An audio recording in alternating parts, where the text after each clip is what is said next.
ndodhur një herë për shembull një fëmijë është shumë e lezetshme si situatë, po e dhimbshme nga ana tjetër. Kishte bërë një ekografi diku dhe mjekja kishte thënë që ka probleme me këmbën e djathtë. E sill tek unë, e vizitoj, kisha pa përgjigjen dhe gjithmonë kur shohim një përgjigje një kolegu, matemi 2 herë për të thënë që ka apo s'ka problem.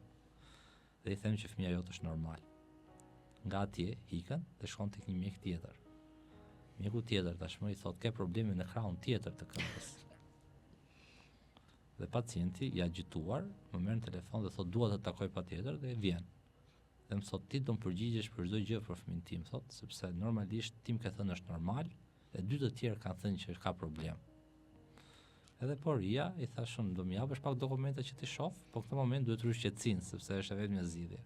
Dhe vendosë 3 ekzamenime të përballë dhe lexoj.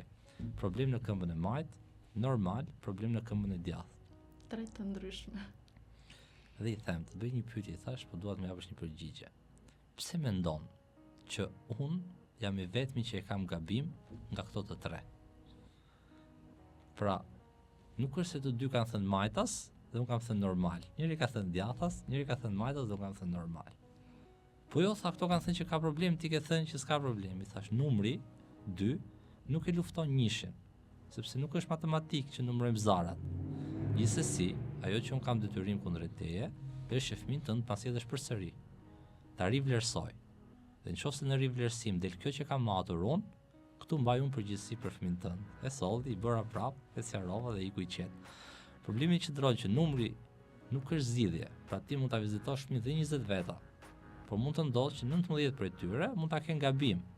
Dhe njëri prej tyre mund ta ketë mirë. Në këtë rast unë nuk bëj pjesë as tek 1 as tek 19. Mund të jem dhe unë i saktë dhe unë i gabuari. Por thjesht që ti e ke vizituar në disa vende, kjo nuk tregon që numri është ajo që ka siguri.